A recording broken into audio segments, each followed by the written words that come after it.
You may be wondering if you must buy the software to complete this course.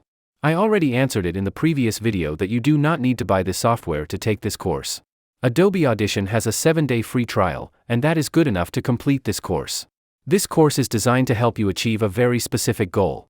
You will learn to produce professional quality voiceovers or audiobooks using Adobe Audition. Pro quality voiceover and audiobook narration require the same process of recording and editing. The main difference is how to format the audio files. I will show you how you can record good audio and edit those to get the best possible final audio. In the later section of this course, I will teach you how to format that audio for audiobook narration. The 7-day free trial is good enough for you to achieve this goal. So don't just watch these videos, try to implement what you learn in a video. You can get the 7-day free trial from the Adobe Audition website. I will give this link in the description.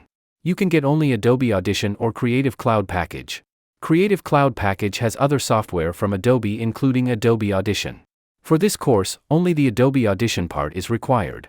So if you get only the Adobe Audition trial, you are good to go. After the trial period, you will be charged the amount you see on the website. You will be notified by email before they start charging you. So in case you do not want to buy the software, you can cancel in the trial period. I encourage you to find out your struggles and strengths in this trial period. Once you learn it well, you do not have to worry about the technical side of audio production.